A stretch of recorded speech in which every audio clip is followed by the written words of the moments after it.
pimpinan Wadah, pimpinan PKPM dan juga pimpinan ABIM, seterusnya pada jemputan hadirin hadirat dan juga jawatan kuasa seminar, itu juga dengan muktamar, dan tak lupa juga kepada rakan-rakan panelis ketiga-tiganya.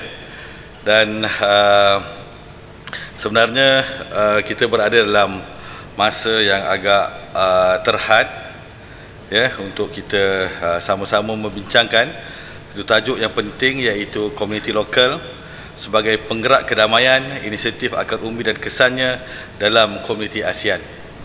Jadi untuk membincangkan ketiga-tiga ataupun sidang yang pertama ini, maka kita telah pun menjemput yang pertama adalah sahabat saya, Datuk Dr. Adi Salamun, ya. Datuk sebab dia dah ada 2 orang cucu. Ya. Walaupun seusia dengan saya, tapi cucunya dah lebih. Baik, yang seterusnya bersama dengan kita adalah Dr. Hajah Seri Rahayu, Elias Dr. Nurjana Haji Dolah, yang merupakan Profesor Fakulti Usuluddin Universiti Islam Sultan Syarif Ali Brunei. Betul ya? Begitu? Dan yang tak lupa juga kepada sahabat saya, iaitu Profesor Madya Dr. Said Hairun Al-Junaid, daripada NUS, yang sebenarnya saya tak tahu dia lama di mana, lama di Kuala Lumpur ke lama di Singapura. Yang saya tahu dia masih berulang-alik, sebab kawan-kawannya ramai juga di sini. Baik, jadi untuk saya membacakan sedikit berkaitan dengan biodata pembentang kita yang pertama, iaitu Dr. Haji Adi Salamun. Beliau merupakan bendahara Dewan Dakwah Islamiah Indonesia. Maksudnya dia ni bukan sejawatan dengan Tun Perak, tak. Tapi bendahara itu adalah merupakan bendahari lah, kan. Untuk kita ni maksudnya Setiausaha Kewangan, dan yang juga merupakan aktivis, ya, aktivis Dewan Dakwah dari muda lagi, ya, dari muda lagi sehingga sekarang. Dan beliau juga adalah senasib dengan saya ketika pemilu yang lepas. Jadi untuk tidak memanjangkan masa, maka saya ingin terus menjemput beliau dalam rangka masa 15 ke 20 minit. Saya tak boleh tolak ansur walau sesaat pun. Okey, baik, dipersilakan.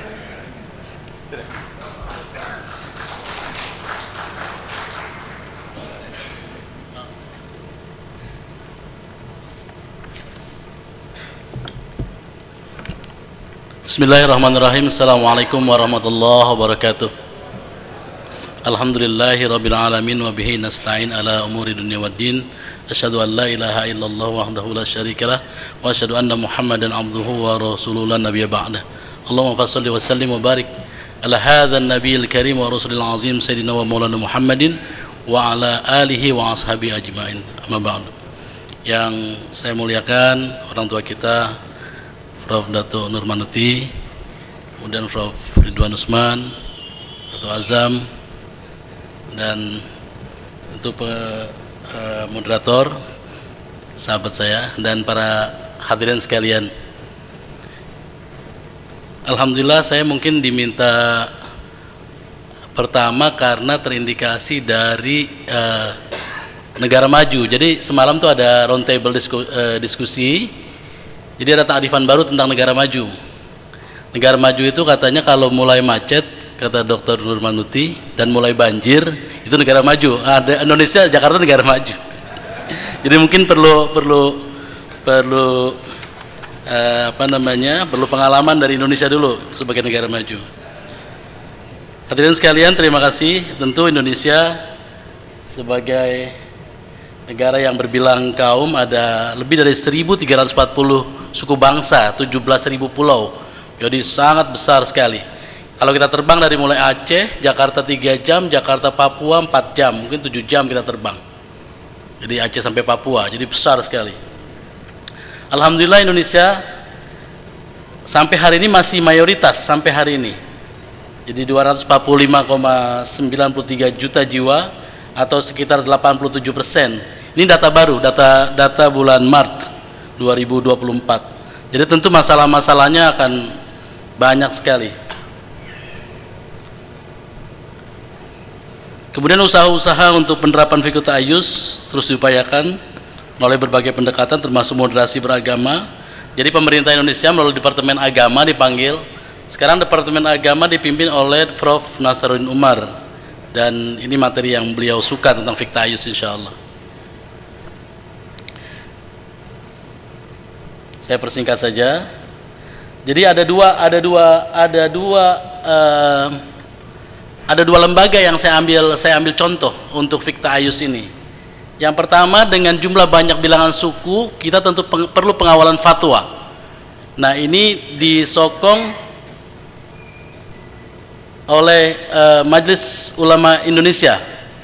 Jadi untuk mendukung moderasi beragama ini sebagai jalan tengah yang menghindari ekstremisme. Tadi Datuk Nurmanuti sudah sebut tentang ekstremisme.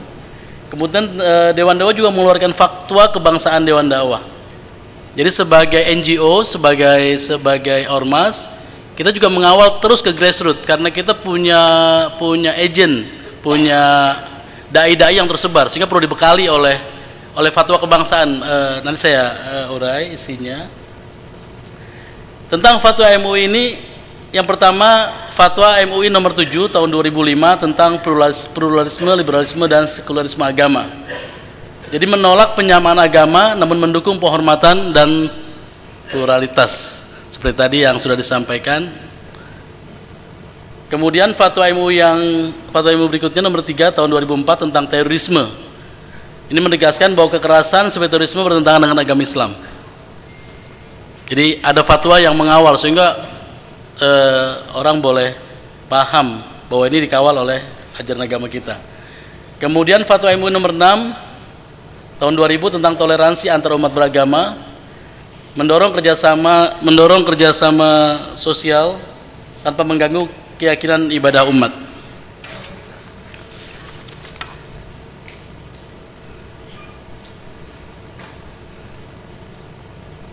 Kemudian Dewan Dakwah sebagai sebuah ormas yang tentu terus atau langsung berhubungan dengan masyarakat, juga kita punya tugas binaan wadifaan. Kita punya tugas membangun dan melindungi bangunan kita.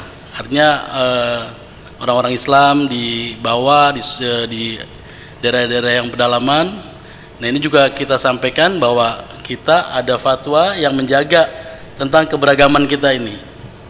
Yang pertama, tentang pentingnya menjaga persatuan. Fatwa yang pertama, pentingnya menjaga persatuan nasional dan kewajiban umat Islam untuk berperan aktif dan menjaga integrasi bangsa. Ini fatwa ini bersesuaian karena sebagaimana kita tahu bahwa Pak Nasir menjadi salah satu pendiri Negara Kesatuan Republik Indonesia. Di mana?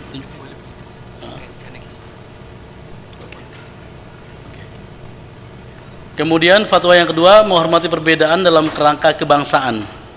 Sebagai bangsa yang majemuk, perbedaan keyakinan dan pandangan adalah hal yang harus diterima dan umat Islam harus menghormati hak-hak agama lain dalam menjalankan ajaran mereka. Kemudian kewajiban memelihara kedamaian dan keadilan.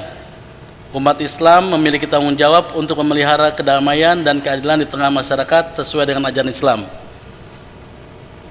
Kemudian yang keempat, kerjasama dalam kebaikan dan ketakwaan. Fatwa kebangsaan Dewan Dakwah juga mendorong umat Islam untuk bekerja sama dengan pihak lain dalam hal yang bersifat positif dan mendukung kemaslahatan umat. Ini senantiasa disampaikan pada setiap Prakornas supaya terus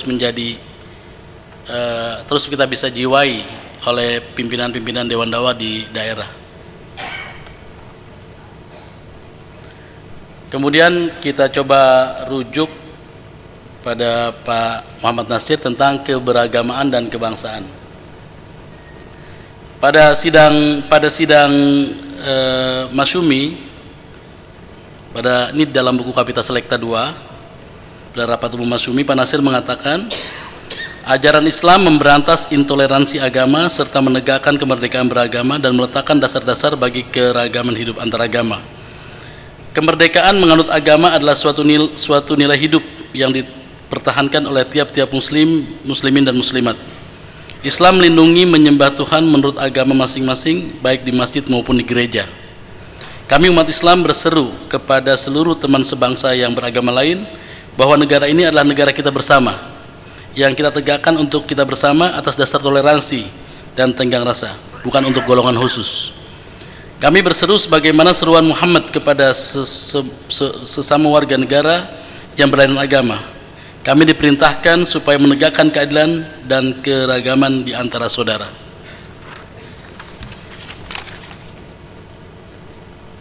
Berikutnya dari fikih dakwah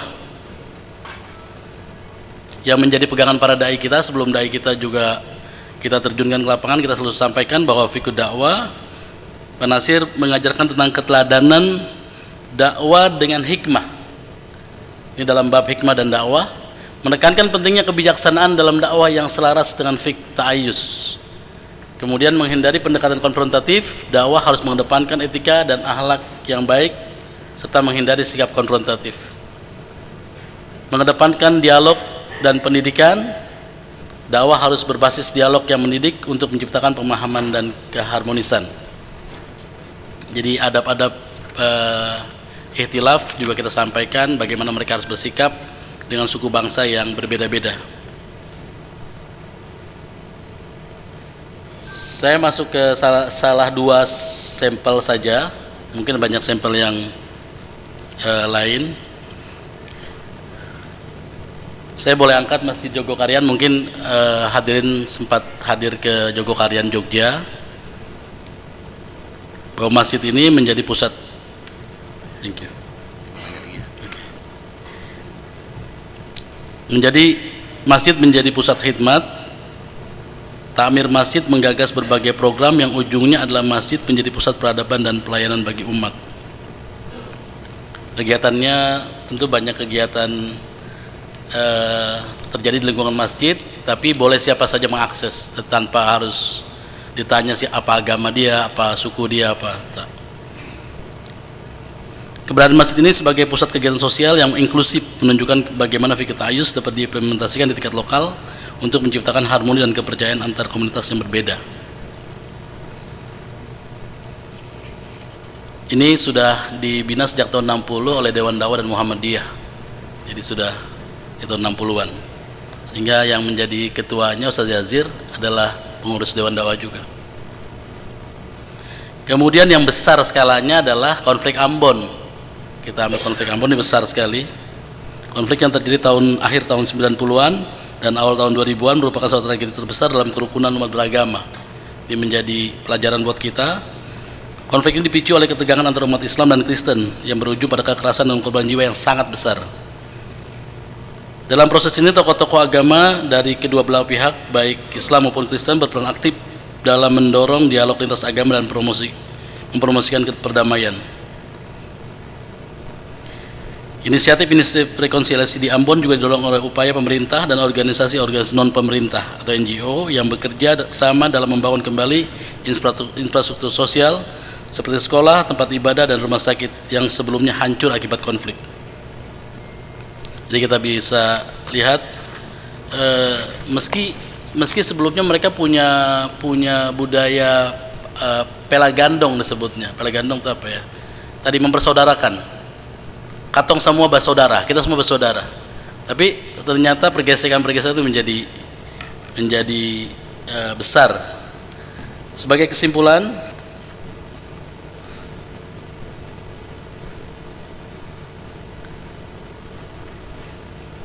saat ini masing-masing umat beragama di Indonesia secara umum masih bebas menjalankan agamanya masing-masing.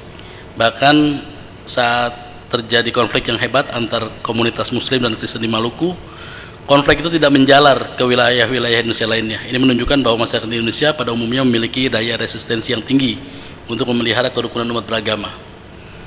Karenanya fikih ta'ayyus yang adalah salah satu pilar penting dalam menjaga kerukunan sosial di Indonesia yang plural. Melalui contoh adalah Masjid Jawa Korean dan rekonsiliasi Ambon. Kita bisa melihat bagaimana konsep ini ditetapkan untuk menciptakan kehidupan beragama yang harmonis dan dengan menekankan pada moderasi beragama. Keberhasilan penerapan fikih ta'ayyus di Indonesia menunjukkan bahwa kerukunan dapat tercapai jika semua pihak mau berdialog dan saling menghormati.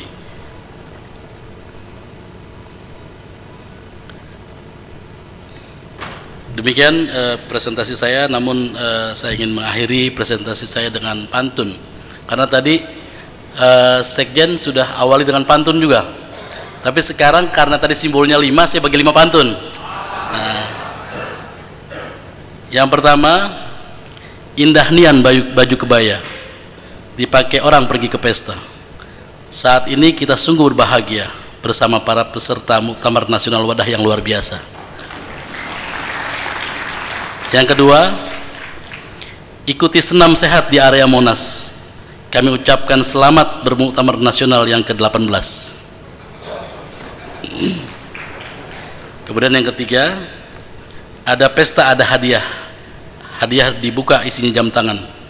Mari kita bersama Wadah menuju kejayaan masyarakat madani di ASEAN. Kemudian yang keempat, ini boleh terus. Oke. Anak ayam turun 10, mati 1 tinggal 9. Mari kita ikuti Muktamar Nasional Wadah secara utuh, berpadu dengan semangat kebersamaan. Yang terakhir, tanpa kekasih sungguh kesepian. Kami ucapkan terima kasih atas segala perhatian. Assalamualaikum warahmatullahi wabarakatuh.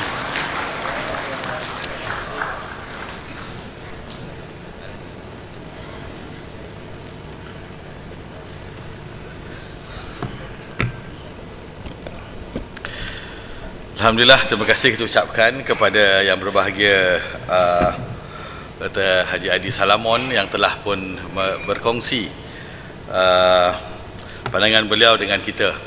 Jadi walaupun 87% umat Islam di sana, dengan beraninya pembina-pembina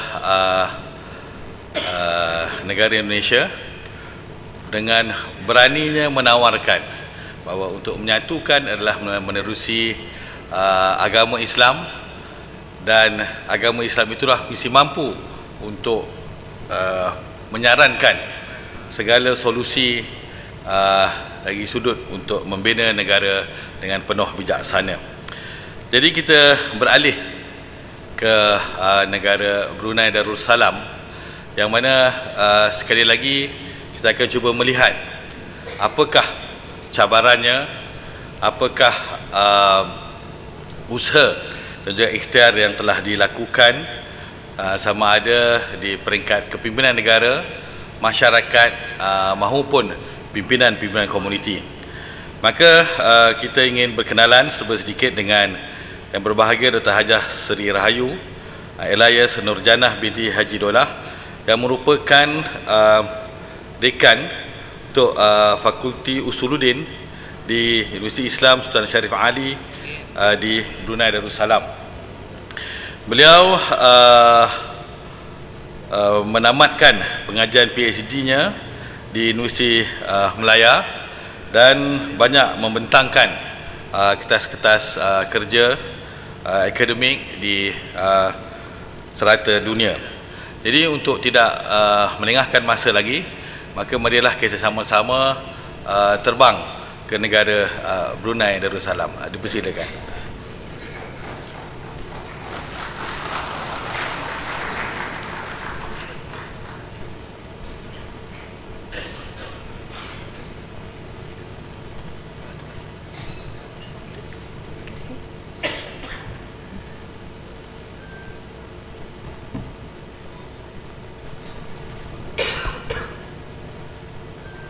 Bismillahirrahmanirrahim. Assalamualaikum warahmatullahi wabarakatuh. Alhamdulillah rabbil alamin, wassalatu wassalamu ala sayyidina Muhammadin wa ala alihi washabihi ajma'in, amma ba'd. Yang saya muliakan Profesor Datuk Al-Manuti yang telah berkesudian menghubungi saya untuk sama-sama berkongsi maklumat khusus tentang Brunei kepada panel sesi pertama dan yang teman-teman yang lain pada sesi seterusnya, kepada moderator dan juga seluruh tim wadah yang telah bekerjasama dan dengan acara yang sungguh berjaya pada pagi ini, serta hadirin hadirat sekalian. Izinkan saya berkongsikan sedikit tentang negara Brunei Darussalam. Saya rasa tak perlu saya buka dengan pantun sebab Datuk Adi dah banyak memberikan. Jadi saya kira guna daripada dia tu dah kira okey lah. Okey, so pembicaraan saya tentang komuniti lokal sebagai penggerak kedamaian, inisiatif Akar Rubi dan kesannya dalam komuniti ASEAN, pengalaman negara Brunei Darussalam.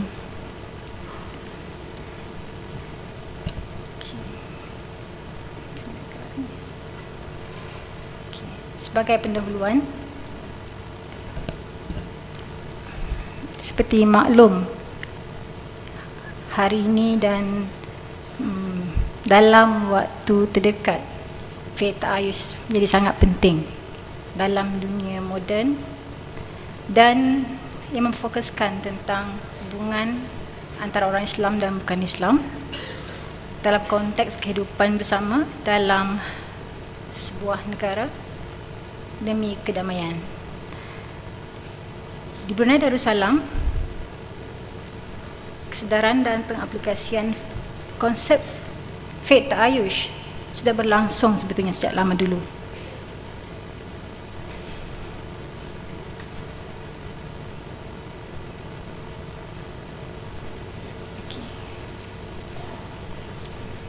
Walaupun istilah tersebut belum sangat dibumikan di Brunei, tapi memang apa yang berjalan adalah selari dengan prinsip faith ta'ayush yang kita kenal pada masa ini. Okey, saya memfokuskan kajian saya kepada Islam di negara Brunei Darussalam serta peranan masyarakat dalam menyokong kedamaian, inisiatif Akar Umbi menghormati dasar perlembagaan dan undang-undang bagi mengekalkan keharmonian dan kesan terhadap negara Brunei Darussalam.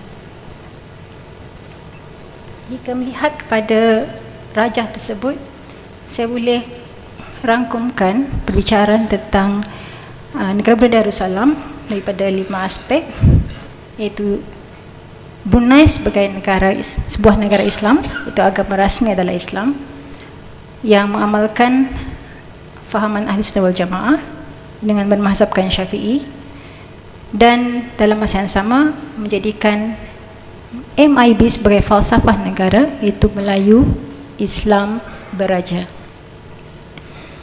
Dan untuk menjalankan pentadbiran negara, di samping Sultan sebagai ketua negara, kita menggunakan perlembagaan dan perintah kanun sebagai dasar dalam menjalankan apa jua pentadbiran pemerintahan, sekalipun yang berkaitan dengan faith ta'ayush ataupun kehidupan bersama antara Muslim dengan non-Muslim.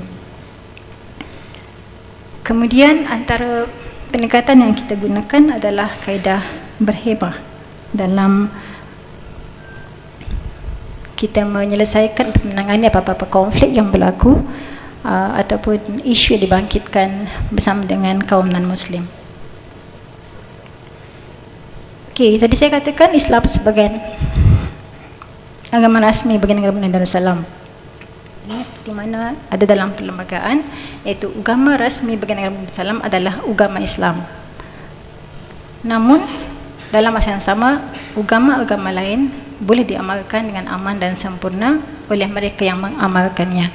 Mungkin agak ada juga kesamaan sedikit dengan Malaysia, saya yakin, sebab memang kita membolehkan amalan diteruskan, cuma dalam batas tertentu dan had limit yang tertentu. Jadi seperti saya katakan tadi, fahaman yang kita gunakan adalah Ahlus Sunnah wal Jamaah, iaitu azwaja, dan ini merupakan mengikat kehidupan secara bagi komuniti Islam itu sendiri, di mana kita menggunakan aliran Ahlus Sunnah, aliran Asy'ari dan Maturidi dalam isu akidah ataupun apa permasalahan akidah, serta menggunakan mazhab Syafi'i dalam perkara berkaitan syariah.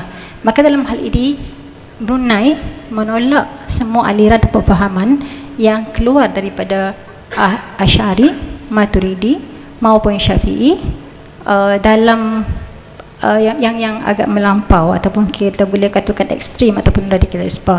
Jadi kita cuba menggunakan Ahlus Sunnah wal Jamaah.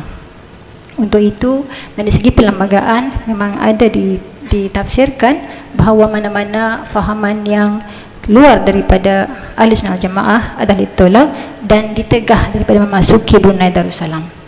Kemudian bila melihat kepada kehidupan bersama dengan masyarakat non-Muslim, kita mengambil falsafah negara Melayu Islam Beraja, iaitu ini lebih berbentuk nasional, melibatkan Muslim dan non-Muslim untuk hidup di bawah naungan Melayu Islam Beraja. Dan di dalam hal ini kita masih mengamalkan Islam sebagai paksi dalam kehidupan dan kemudian jadikan Melayu sebagai dasar utama di samping beraja, itu merupakan kesultanan. Saya bawakan di sini sedikit tentang Melayu Islam Beraja melalui titah Kebahadulia Yang Maha Mulia Paduka Sri Bina Sultan. Itu negara Darussalam adalah dengan izin serta limpah kurnia Allah SWT akan selamanya kekal menjadi sebuah negara Melayu Islam Beraja yang merdeka, berdaulat dan demokratik, bersendikan pada ajaran agama Islam menurut Ahlus Sunnah wal Jamaah dan dengan berasaskan kepada keadilan, ketenteraman dan keselamatan.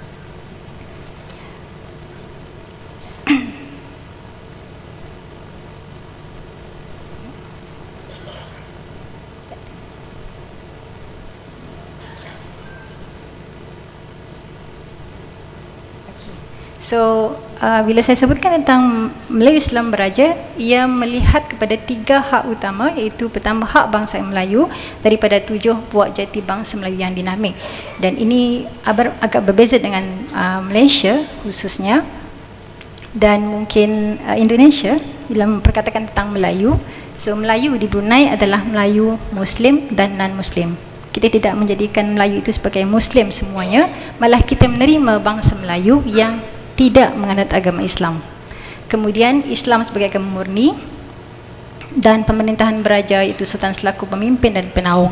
Maka ini adalah asas utama dalam dasar pemerintahan negara, di mana setiap kaum dan penganut agama kena patuh dengan kehidupan beraja sebagai tapak pemerintahan bagi negara Brunei Darussalam. Okey. So, ini adalah 7 etnik yang terkandung dalam Melayu Brunei, dan kita meraihkan kebebasan beragama, iaitu kita tidak melakukan diskriminasi maupun rasis, kerana kita mengalu-alukan walaupun daripada pelbagai kaum dan bangsa masih boleh hidup di Brunei dan mengamalkan agama mereka dalam lingkungan tertentu, dan diskriminasi tiada berlaku kerana kita juga menjadikan rakyat yang daripada Melayu bukan beragama Islam sebab memiliki atau mempunyai hak dan keistimewaan untuk hidup sebagai rakyat. Okey, kalau kita melihat kepada penduduk di Brunei Darussalam sekarang ini, kita masih kirakan sedikit lah kan, tak sampai pun 1/2 juta. Dengan kehidupan kita 80% adalah Muslim dan selebihnya adalah pada pelbagai agama. Okey, saya katakan tadi bahawa di Brunei Darussalam kita lebih menjurus kepada dasar perlembagaan dan undang-undang negara, dan kita sangat berpegang dengan perundangan yang ada dan ia diaplikasikan dalam kehidupan. Sama ada daripada dasar perlembagaan, Penal Kod Brunei dan Perintah Kanan Hukuman Syar'i Jenayah Syariah yang 2013 yang telah dikuatkuasakan. Okey, bila kita melihat menerusi perlembagaan tersebut, ianya merupakan penyatuan melalui pendekatan yang digunakan oleh Brunei, iaitu whole of government approach, di mana setiap agensi badan kerajaan bersatu bekerjasama dalam menangani apa juga isu dan cabaran kompleks yang berlaku.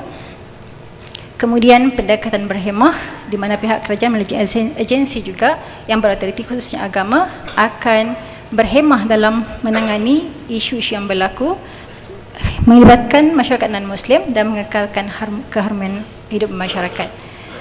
Begitu pula penglibatan agensi agama seperti Pusat Dakwah Islamiyah antaranya terus melakukan dialog dan kunjungan muhibah kepada komuniti non-Muslim agar mereka tetap merasa harmoni hidup bersama dengan kaum Muslimin.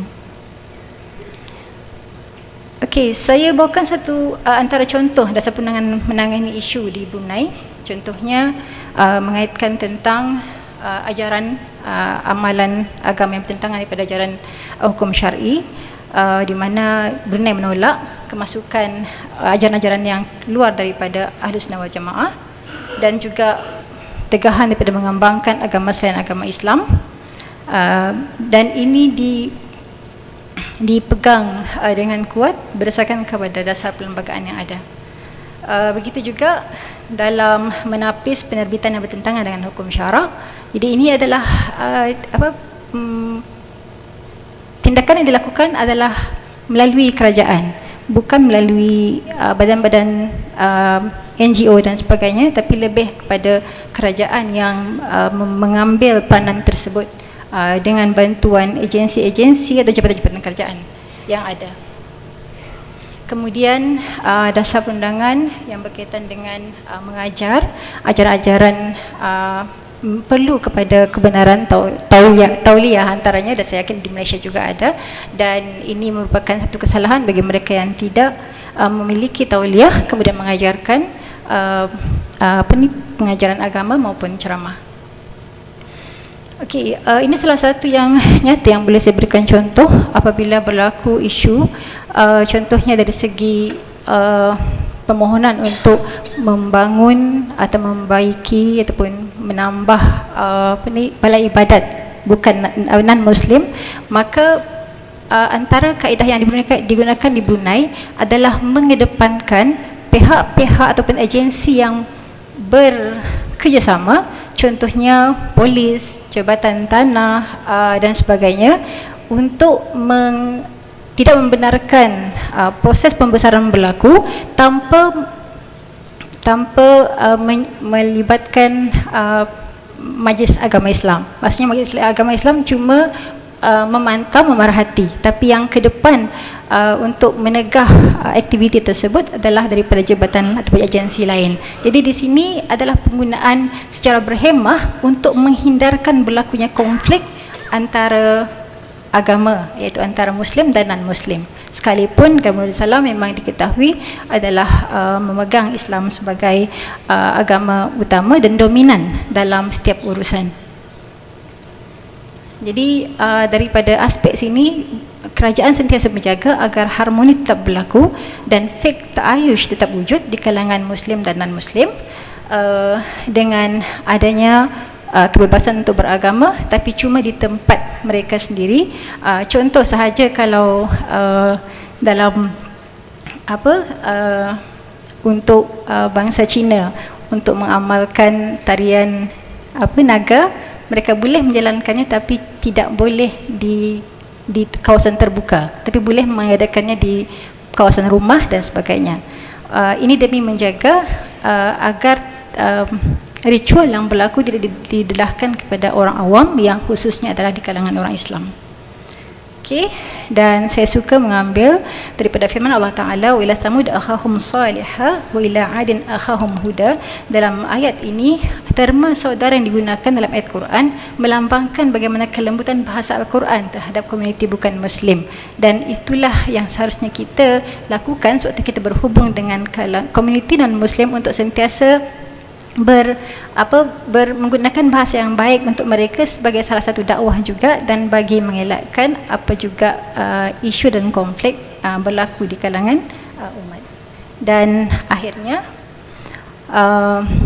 kita mengharapkan daripada usaha yang dijalankan ini akan menjaminkan masa depan yang harmoni dalam fiqh ta'ayush, sesuai dengan falsafah fiqh ta'ayush, di mana Brunei Darussalam menunjukkan bahawa keharmonian hidup bermasyarakat beragama boleh dicapai melalui peranan aktif institusi agama dan kerjasama semua pihak, dalam masa yang sama berhemah dalam menangani pelbagai isu dan mampu demi mengelakkan konflik antara agama.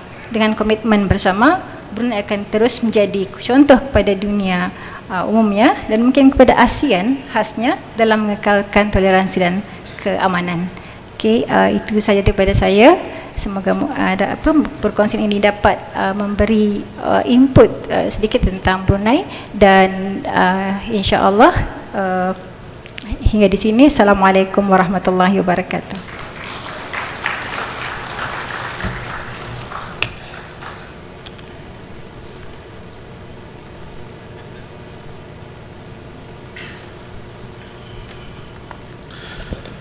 Terima kasih. Kita berikan satu tepukan gemuruh untuk Dr. Sri Rahayu, walaupun tanpa pantun.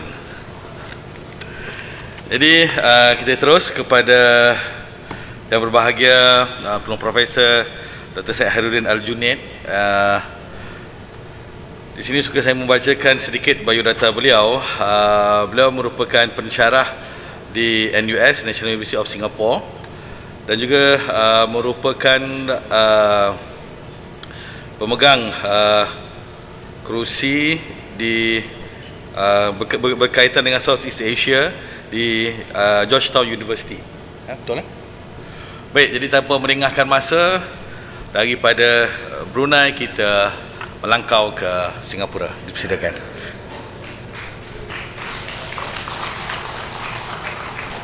Assalamualaikum warahmatullahi wabarakatuh. Alhamdulillah rabbil alamin, wassalatu wassalamu ala asyrafil anbiya wal mursalin wa ala alihi wa sahbihi ajma'in. Kita dah dengar kedua-dua presentasi yang sebelum saya dan juga daripada Dr. Muhammad Nur Manuti tentang fikih ta'ayush. Saya tak akan pergi ke isu-isu teori.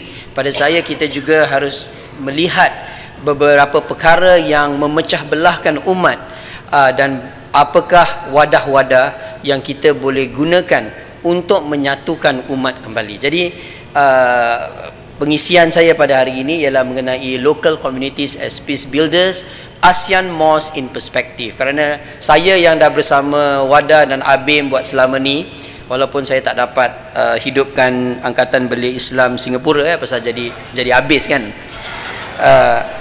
Saya lihat satu daripada, kalau saya boleh cakap di sini, kita pun dah lama kenal satu sama lain. Satu daripada kelemahan ABIM ialah ABIM tidak mempunyai kekuatan di dalam masjid-masjid. Dan ini adalah satu projek yang pada saya kita nak kena lihat dengan cara yang teliti, dan saya harap di kalangan pemimpin-pemimpin dan aktivis-aktivis WADA, mereka akan tekankan peranan ABIM dan WADA di dalam masjid-masjid. Jadi presentasi saya dipecahkan kepada 3 bahagian. Pertama, saya tak nak cakap tentang fikir ta'ayush, tapi saya nak cakap tentang fikir tafriqah. Bagaimana umat berpecah belah antara satu sama lain. Dan lebih-lebih lagi di Asia Tenggara ni, kenapa kita ni bersatu kita tegur, bercerai kahwin lagi. Kenapa umat ni selalu berpecah belah, dan kenapa kalau kita lihat di kalangan orang Islam dan bukan Islam selalu akan terlahir masalah. Saya dah pun tinggal di Brunei, jadi saya faham juga keadaan di Brunei. Saya juga pernah tinggal di Amerika Syarikat, di UK dan juga di Malaysia kerana setahun di Universiti Melaya. Yang kita kena fahamkan kenapa kita ni tidak boleh bersatu padu. Saya akan mulakan dengan the forces of everyday conflict. Kenapa kita ini banyak kegeseran di dalam kehidupan sehari-harian. Kemudian saya akan lihat bagaimana tradisi ta'ayush ini telah pun dihidupkan di ASEAN dan juga di dalam Islam. So, sedikit teori, tetapi bukan teori yang orang kata bersifat falsafi. Dan kemudian saya nak melihat masjid-masjid di ASEAN. Sebenarnya kita banyak contoh-contoh masjid-masjid di Malaysia yang sudah pun menghidupkan fikir ta'ayush ni, tapi mereka tak menggunakan terminologi ni. Jadi harus kita lihat daripada perspektif ABIM dan WADA, bagaimana kita boleh menggunakan ini sebagai satu peluang untuk menghidupkan fikir ta'ayush di seluruh Malaysia. Jadi kalau saya boleh bermula dengan the forces of everyday conflict, kita kalau lihat kenapa umat Islam dan bukan Islam berpecah antara satu sama lain, dan lebih-lebih lagi umat Islam kenapa banyak sangat kegeseran di kalangan kita, ada beberapa sebab yang menjadikan ini satu perkara yang sangat-sangat hebat pada zaman kita. Pertama ialah racialization. Tanpa kita sedari, sebenarnya orang Islam adalah orang yang paling rasis. Lebih-lebih lagi orang Arab, yang saya ni yang dilahirkan daripada keluarga Arab, di mana orang-orang Arab dia tak nak kahwinkan anak dia pada orang yang bukan Arab. Saya sendiri yang kahwin dengan orang Melayu, kadang-kadang orang Arab rasakan, oh kami ni nahnu hadramiyun qabla kulli syai', kami ni orang Hadrami, kami ni di atas segala-galanya. The racialization of Islam has become so dire that if you look at Malaysia, this racialization has been used as a political tool.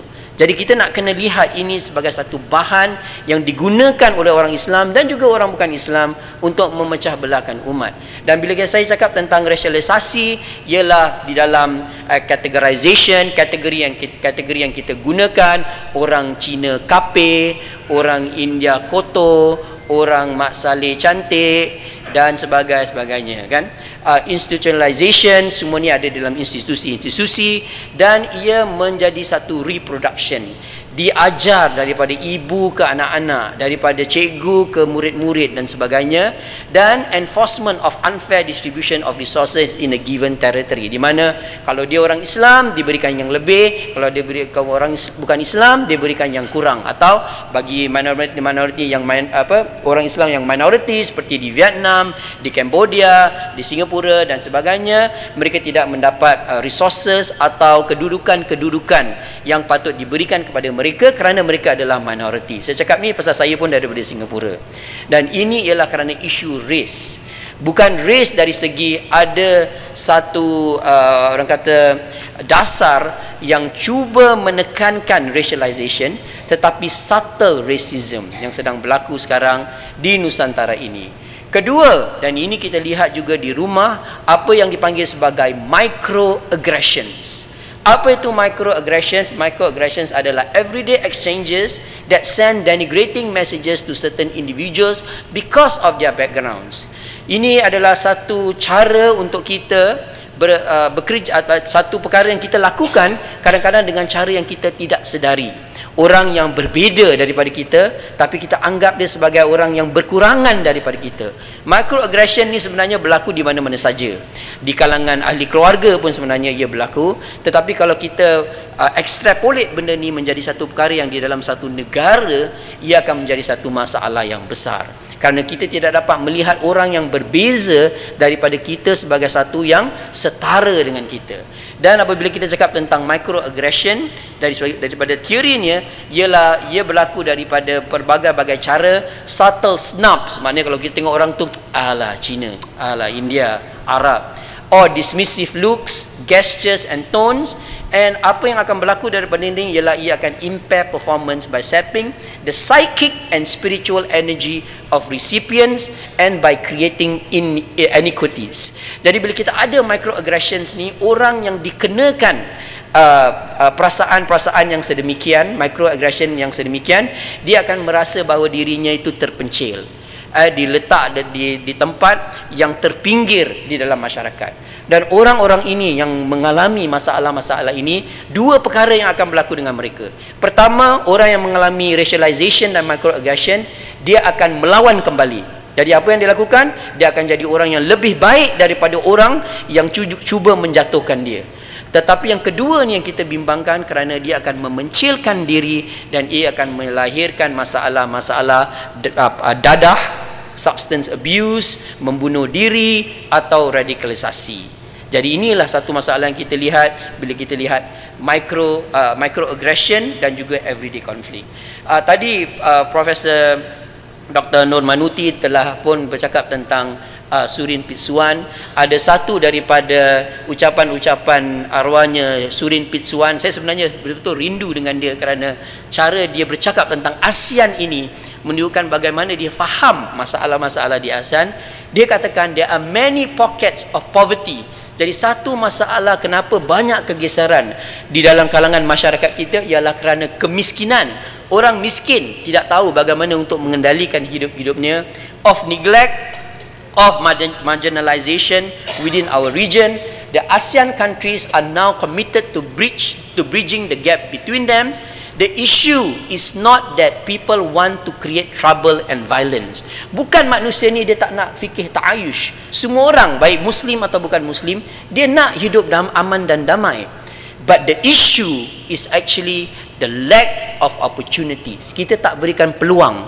Kita tak berikan yang hak pada yang berhak. Ini yang menjadi masalah di dalam kalangan masyarakat kita, and a lack of justice. Dan saya rasa PMX bila dia cakap tentang isu madani ini, antara perkara yang PMX banyak tekankan, Datuk Seri Anwar Ibrahim, ialah isu keadilan. Bukan saja keadilan daripada penghukuman, tetapi keadilan sosial. Pak Hamka banyak tekankan isu ni sehingga kan dia tulis satu buku Keadilan Sosial, yang sebenarnya keadilan yang sebaik-baiknya ialah kita memberi keadilan kepada kumpulan yang duafa, yang terpinggir di dalam masyarakat. Okey tak so far?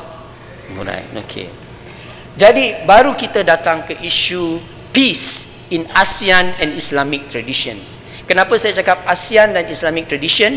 Kerana ada pemikiran-pemikiran tentang keadilan, keamanan di dalam ASEAN ini mengambil daripada Islam, tetapi juga dia menjangkaui atau dia mengambil daripada tradisi ASEAN itu sendiri. Jadi kalau kita lihat daripada sejarah orang Melayu ni hebat. Kita tak perlu cerita-cerita kuntura untuk jadi hebat. Orang Melayu ni hebat, dan orang Melayu kalau kita lihat sejarah Melayu memahami keamanan daripada perspektif yang syumuliyah. Bila orang Melayu bercakap tentang keamanan, dia memahami keamanan bukan saja daripada perspektif teori, tetapi daripada perspektif perbuatan.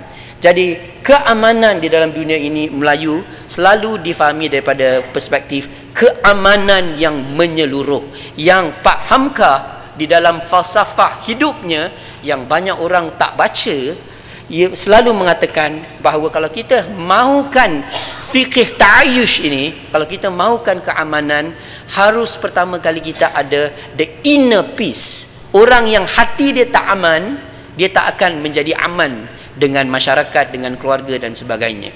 Baru kita akan ada familial peace, keamanan di dalam keluarga. Baru kita ada environmental peace dengan keamanan, dengan pokok-pokok, dengan haiwan, dengan orang-orang dan sebagainya. Ada orang dia baik dengan manusia, tapi dia jahat dengan haiwan. Ada orang dia baik dengan haiwan dan manusia, tapi dia merosakkan environment yang ada. Baru kita ada communal peace, national peace, regional peace dan global peace. Hamka menekankan maratib keamanan. Harus kita ikut maratibnya, maknanya darjat-darjat keamanan. Jadi kalau kita lihat daripada konteks, bila kita dah faham konsep keamanan daripada perspektif Islam dan perspektif orang Melayu, barulah kita boleh ada keamanan di rumah, di tempat kerja, di sekolah, di parlimen. Jadi kita lihat parlimen manalah yang paling kecoh di ASEAN? Saya tak payah jawab lah, awak tahulah parlimen mana. Barulah kita ada fikir ta'ayush di tempat-tempat awam dan juga di religious institution. Institusi agama sepatutnya adalah tempat di mana fikir ta'ayush ini hidup. Tapi kalau kita lihat institusi agama di dunia Islam ini, banyak sebenarnya pergaduhan di dalam institusi agama. Maaf saya cakap, kadang-kadang orang yang beragama seperti apa yang Imam Ghazali tekankan, dialah sebenarnya paling banyak penyakit hati. Kerana dia banyak penyakit hati, maka dia merosakkan hati-hati yang ada di dalam masyarakat. Maaf nanti saya kena ban pula dengan Jakim, Jaiz semua. Susah tapi nak kena cakap juga perkara ni. Kerana Hamka tekankan bahawa di dalam zaman dia, apabila dia dimasyumi, inilah masalah sebenarnya. Masalah kegeseran antara NU dan Muhammadiyah adalah masalah ulama, bukan masalah orang-orang awam. Masalah yang khawas, orang yang faham, tapi dia hanya faham aja, tapi dia tak hidupkan. Jadi Ibrahim Khalil ada menekankan ini, dan ini selari dengan apa yang Hamka katakan, yang saya nak cedok dari sini. Peace is not mere state of passivity. On the contrary, it means being fully active against the menace of evil, destruction and turmoil that may come from within or from without. Untuk mencapai keamanan, kita harus bersikap aktif. Sometimes you need to wage war to get peace. Sometimes you need to have conflict to come to a period of peace. And sometimes you need to have disagreement in order for you to have peace. Jadi peace menurut Ibrahim Khalil bukan bererti kita diam. Kadang-kadang orang Melayu cari kita, bagaimana nak keluarga kita aman? Semua orang diam, semua orang tak cakap apa-apa. Walaupun kita tak suka apa yang dia lakukan, jangan kita ubah benda tu, kerana nanti kalau dah bergaduh, dah tak ada fikir ta'ayush, pemahaman yang salah. So Ibrahim Khalil katakan fikir ta'ayush ni hanya akan terlahir kalau kita menghidupkan amar ma'ruf nahi mungkar. Berapa minit lagi tinggal? 3 minit. Okey. Sangat zalim. Okey. Jadi saya yang terakhir sekali nak berikan contoh fikir ta'ayush ni di masjid-masjid di ASEAN. Jadi seperti saya nak tekankan lagi ketiga kali, Wadah dan ABIM, we must get into the mosque. We must go deep into the mosque, enter into the committees of the mosque and run the mosque. Contoh yang pertama, contoh-contoh ini telah pun saya bincangkan dalam buku saya, Muslim Cosmopolitanism dan Islam di Malaysia. Dan saya katakan dalam buku-buku ini adalah apa yang dipanggil sebagai sacred tolerance. Sacred tolerance bererti ruang-ruang yang ada di masjid-masjid di ASEAN Tenggara ini digunakan supaya sesiapa sahaja, tak kira agama, bangsa, status dan sebagainya, boleh bersama kita. Satu daripada aspirasi saya ialah banyak orang bukan Islam akan datang ke masjid. Tak perlu dia datang ke masjid untuk dia faham agama Islam, tetapi dia pergi ke masjid untuk melihat keindahan Islam. Dan ini pun telah berlaku di Singapura. Kalau awak pergi ke Masjid Sultan, masjid yang tertua di Singapura, banyak setiap hari awak akan lihat orang bukan Islam ke Masjid Sultan, kerana ada panel-panel, exhibition yang menunjukkan tentang Islam. Mereka akan masuk pakai baju-baju jubah dan sebagainya, dan mereka dapat lihat keindahan Islam.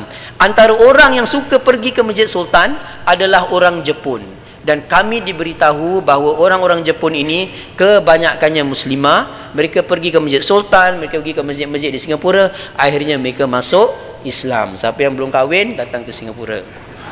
Orang Jepun Kedua ialah di Miri. Jadi kalau awak nak lihat Islam yang bersikap kosmopolitan, ialah di Miri, di mana orang Islam dan bukan Islam setiap tahun akan adakan kerawaian, baik bulan Ramadan ataupun Christmas. Mereka bersama-sama meraihkan meraihkan hari lebaran mereka, bukan sebagai ibadah tetapi sebagai hormat menghormati. Ini Hamka sebenarnya ada fatwa tentang perkara ini. Boleh tak orang Islam sambut hari Natal dengan hari raya? Hamka katakan haram untuk menyambut hari raya dengan hari Natal, tapi Hamka katakan tak salah sebagai muamalah, fikir muamalah, untuk kita pergi bersama mereka dan mengucapkan mereka supaya mereka merasa gembira di atas apa yang mereka meraihkan. Jadi kalau kita lihat di Sarawak, mereka bersama-sama menghidupkan hari-hari lebaran mereka. Juga di Masjid Jamik Tasik Gelugur, tak tahu siapa yang dah pergi ke masjid ni, bila Chinese New Year, mereka akan bawa orang-orang Cina datang ke masjid. Mereka beri makanan pada orang Cina yang miskin. orang-orang Cina ni datang ke masjid, dapat melihat keindahan Islam, mungkin insya-Allah ada yang akan masuk Islam. Jadi masjid membuka pintunya di dalam fikir ta'ayush ini, membawa orang-orang bukan Islam ke dalamnya. Juga di Filipina, kami ada kawan-kawan di sini di Filipina, orang Kristian dan orang Muslim, sama-sama mereka berdoa di masjid-masjid yang telah dipecahkan oleh kerana konflik yang ada di Filipina. Bukan bersolat bersama, tetapi mendoakan kebaikan untuk kesemua masyarakat-masyarakat di situ. Dan juga di Indonesia, apa yang dipanggil sebagai Cheng Ho Mosque, masjid yang dibina oleh orang Cina untuk menghidupkan tradisi atau orang yang dikenal sebagai Cheng Ho. Masjid ini dibuka lebih-lebih lagi untuk orang Cina, kerana orang Cina di Indonesia juga banyak yang masuk Islam. Di Singapura, kadar orang yang masuk Islam setiap hari, setiap tahun adalah 700, dan kebanyakannya adalah orang-orang Cina. Kenapa dia orang masuk Islam? Bukan pasal orang Islam. Kalau dia tengok orang Islam, dia tak akan masuk Islam. Ya, dengan cara pemakanan kita, dengan cara kehidupan kita, tapi dia suka dengan Islam apabila dia pergi ke masjid. Bila dia pergi ke masjid, dia membaca Quran, dia rasa hidup dia tu tenang. Dan Masjid Cheng Ho melakukan perkara sedemikian. Ada juga siapa yang nak pergi Batam, masjid yang menyatukan arkitektur Cina, Islam dan Indonesia, juga dipanggil Masjid Cheng Ho. Masjid Beijing di Kelantan, kalau siapa yang daripada Kelantan, juga menggunakan arkitektur yang sama. Dan yang menarik sekali ialah masjid-masjid ini suka orang perempuan datang ke masjid. Apa yang dipanggil sebagai gender inclusivity. Saya tak akan masuk dalam perkara ini terlalu lama. Tapi kalau kita pergi ke Jawa, saya baru balik daripada Jombang, kemudian saya pergi ke Palembang. Di Jawa, orang-orang Jawa ni hebat kalau ada orang Jawa kat sini. Dia ada tempat khas untuk wanita, dipanggil sebagai pawestren dan pangwadonan. Dan tempat-tempat wanita ini dibuka bukan saja untuk wanita Islam, tapi orang bukan Islam, Hindu juga boleh datang melihat masjid-masjid. Dan John Bowen di dalam bukunya mengatakan, di Aceh, di satu tempat yang dipanggil sebagai Gayo, mungkin kat sini ada orang-orang Aceh, wanita diajak untuk pergi solat Jumaat. Jadi setiap hari Jumaat, lebih daripada 200 ke 300 wanita akan pergi bersama lelaki untuk solat Jumaat. Jadi ulama-ulama Aceh ni hebat. Dia memfatwakan daripada perempuan-perempuan ni di luar buat-buat benda yang tak baik-baik, suruh dia pergi juga ke solat Jumaat. Disiapkan lagi satu tempat untuk wanita saja bersama mereka di masjid solat Jumaat. Di Amerika Syarikat, apabila saya tinggal di Virginia, orang perempuan katakan wajib untuk mereka pergi solat Jumaat bersama lelaki. Jadi orang bukakan masjid untuk wanita, bukan wajib dari segi hukum. Diorang bukakan masjid untuk wanita. Mereka kata mereka juga nak bersama lelaki di dewan yang sama. Jadi mereka pecahkan untuk wanita pergi ke masjid. Dan juga di Filipina, masjid yang paling saya suka sekali di Mindanao, masjid yang sangat cantik. Saya panggil dia Masjid Pink Mosque. Dan orang daripada Filipina mungkin boleh berikan sikit pencerahan tentang ni. Masjid ini banyak menarik orang bukan Islam yang melihat masjid ini sebagai satu masjid yang menarik. Kita juga ada masjid seperti ini di Sarawak, tak salah saya. Masjid juga kala Merah Jambu, tapi orang perempuan suka ke masjid ini. Jadi saya nak mengakhiri presentasi saya ini dengan mengatakan bahawa masjid ini adalah satu daripada bahan yang kita boleh gunakan untuk menghidupkan fikir ta'ayush. Masjid adalah wadah bagi wadah untuk meluaskan dakwanya di dalam masyarakat Islam dan bukan Islam di Malaysia. Moga wadah menjadi satu mungkin bagi menghidupkan masjid-masjid di Malaysia, untuk menghidupkan fikir ta'awush di dunia yang kita ada sekarang. Aqulu qawli hadza wa astaghfirullahal azim li wa lakum. Assalamualaikum warahmatullahi wabarakatuh.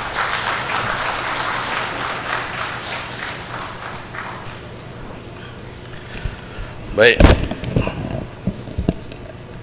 Terima kasih ucapkan kepada Dr. Syed Khairuddin yang telah pun menyampaikan buah pandangan beliau, jadi saya terpaksa untuk menjadi lebih kejam untuk tidak membuka kepada sebarang soalan.